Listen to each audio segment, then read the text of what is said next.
Emerson Carrijo, CEO do Grupo CIM, e hoje nós vamos falar um pouco mais sobre planejamento estratégico. Uma pergunta muito recorrente é como fazer e quais os caminhos, mas esse é um tema muito variável, porque são milhares de possibilidades e mercados diferentes, situações diferentes, modelos diferentes de negócio, regiões diferentes, culturas diferentes, né? Então, sem entrar muito dentro de cada um desses pilares dentro de um planejamento, eu acredito que o principal seja o máximo de pé no chão, com KPIs cada vez mais bem elaboradas, conversadas, discutidas com o grupo, no caso, os colaboradores da empresa, parceiros, fornecedores, todas as pessoas envolvidas. A empresa que busca indicadores desde o princípio, digamos assim, ela tem uma tendência de conseguir montar um planejamento estratégico mais pé no chão, que foi o que eu disse no começo. O que é um planejamento mais pé no chão? Simplesmente a realidade, porque a KPI ela te entrega isso, os indicadores eles te entregam isso. Quando você tem uma noção do gasto da empresa, onde cortar, possibilidades, plano A, B, C, setores, em que momento setorizar, em que momento sistematizar, em que momento dar mais poder de decisão para as lideranças. Isso tudo faz parte do planejamento estratégico, que não tem como ter uma bola de cristal que a gente traz anos e anos à frente, né? Mas ele te dá, sim, uma possibilidade de projeção. Porque conforme o tempo está passando, você está pegando o histórico do que aconteceu, ou seja, nós tivemos os indicadores, nós nos planejamos dentro daqueles indicadores. Poxa, mas eu não planejo crescimento? Sim, é aí que você planeja o crescimento, porque você tem os indicadores, você tem o quanto a sua empresa cresceu nos últimos meses, dias, se for uma empresa recente, anos, se for uma empresa antiga. O hábito de ter os indicadores de faturamento, o exemplo de uma loja, quantas pessoas entram aqui na loja por dia, que tipo de propaganda que eu fiz na internet, por exemplo, que trouxe uns likes a mais, eu tive os telefones tocando, quantas vezes o telefone tocou. Eu estou dando um exemplo de uma loja e esse exemplo pode expandir para qualquer tipo de segmento. A gente precisa entender o nosso real mercado. O que faz medir o real mercado é a demanda dele. Nós ou estamos inventando um produto que tem os seus riscos, os estudos, as chances de dar certo demais, errado demais, estourar, não estourar, ser estável, não estável, né? Mas, além dos produtos, existe o planejamento da empresa. Uma empresa é formada de produtos e pessoas, e isso faz com que as coisas aconteçam. O que eu quero dizer, iniciem os seus negócios com indicadores.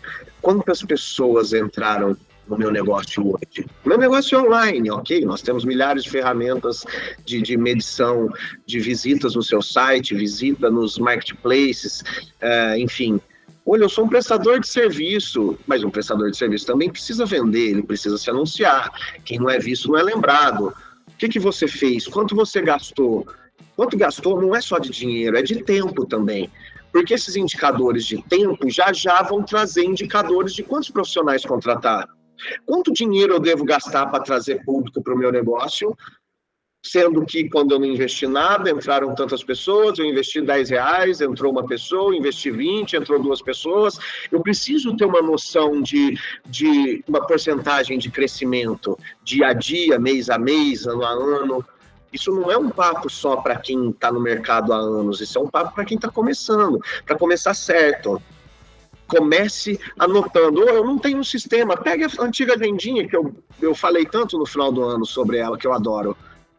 Porque um sistema é caro? Ótimo, procure sistemas gratuitos, nós temos vários no mercado, que vai te auxiliar para ter essas medições, esses indicadores. É só com isso que você monta um planejamento estratégico eficaz, porque ele não vai ser achismo. A planilha aceita tudo. A gente chegar e montar um planejamento estratégico financeiro na planilha, aceita tudo. Mas e a realidade? A realidade é dia a dia. Então, anote tudo. Tudo. Precisei contratar um freelancer no final do ano. Vamos lá. Esse freelance atendeu quantas pessoas durante o dia, você sabe? Esse freelance conseguiu gerar de negócio para você, ou se ele for do background, né, do back-end da empresa, que a gente fala, que é a parte administrativa, back-office, suporte, ou numa loja, o rapaz da embalagem, o rapaz que conta estoque, enfim, são milhares de situações, como eu disse no começo, mas você precisa medir. Eu preciso realmente de um empacotador de loja agora? Ou eu posso incentivar os meus vendedores para fazer um pacote bonito? A gente precisa ter os indicadores. É só isso que vai fazer um planejamento estratégico real e que vai ser sério perante o mercado, porque os anos vão passando e os profissionais que vão querer entrar na sua empresa, eles querem saber da estabilidade da empresa. Para contratar bons profissionais, eles querem estudar o histórico da empresa, eles querem entender onde a empresa vai chegar. Ou seja, eles querem saber do que passou, do que está por vir, qual o seu plano. E isso é quando é grande, quando é médio, quando é pequeno, quando é só você que está precisando de mais um. Isso acontece o tempo todo. Então, se preocupe com a essência do seu negócio. E a essência do seu negócio está em você, no foco que você aplica no dia a dia e o foco nos indicadores, porque é chato, sim. Pô, eu vou anotar, puxa, o cara ali está atendendo, eu estou aqui no caixa, passando compra, preocupado com o estoque ali atrás. Cara, repara que pelo menos conta mais ou menos quantas vezes o vendedor que está lá na frente da sua loja faz um atendimento por dia. Porque de repente você não precisa dele. De repente você não precisa de 2, de 3, aí o dinheiro que te sobra você faz um anúncio. Gere demanda para ter contratação. E isso só com indicador a gente consegue ter um denominador comum no final. O foco, estratégia, indicadores, um bom planejamento estratégico vai acontecer com certeza. Citando um bom exemplo sobre planejamento estratégico, indicadores, e fugindo um pouco da prestação de serviço, do comércio, que eu citei bastante agora há pouco, eu vou dar um exemplo sobre indústrias de calçados mais especificamente. Nós somos de uma região onde o polo calçadista é um dos líderes no mercado, né, líderes de exportação. A região de Franca, ela abrange outras regiões aqui, outras pequenas cidades, né, uma região muito rica, tanto em exportação de café, de calçado, muito conhecida mundialmente nesse setor. Só que, muito curiosamente, não só devido à pandemia, até porque o que eu vou citar aconteceu muito antes da pandemia, muito curiosamente, as fábricas elas não têm uma estabilidade financeira muito a longo prazo, porque elas dependem de vender e sobreviver. Ou seja, você entrou a pandemia, não estou vendendo, ninguém vai na loja comprar sapatos, ninguém sai de casa, ninguém usa os sapatos, automaticamente, logicamente, ia cair. E nós temos milhares de empresas deste setor e de outras indústrias, porque toda indústria depende de vender para sobreviver, né? Se não vende, não sobrevive. Não é igual Quando eu digo depender de vender para sobreviver, todo mundo depende, mas algumas empresas, por exemplo, a C&M, ela já vendeu muito e ainda vende, mas tudo que vende vira uma mensalidade. Então eu tenho contratos, recorrência, eu tenho um tipo de moeda diferente no meu negócio. Eu estou citando o exemplo das indústrias porque tem uns casos na cidade de Franca que é muito legal, foram muito legais. E eles fizeram diferente com indicadores. Tem indústrias aqui que já estavam no mercado há muitos e muitos anos e já eram líderes, são estáveis há muitos e muitos anos, ou seja, o que é muito difícil para uma indústria, como eu disse no começo, é o dia a dia, né? É o matar um leão por dia, sempre precisa vender. E esses indicadores de longos anos trouxeram atitudes, digamos que um pouco até ousadas. Porque quando a China começou a fabricar sapato, entregar os sapatos muito mais baratos, ok, que não tem a mesma qualidade, mas começaram a entrar no mercado, né? As indústrias chinesas, deu um baque na parte de exportação dos calçadistas na cidade. Só que alguns começaram, através dos indicadores, buscar algumas outras respostas. Por exemplo, eu preciso dessa quantidade de funcionários. Eu preciso ficar instalado na cidade de Franca.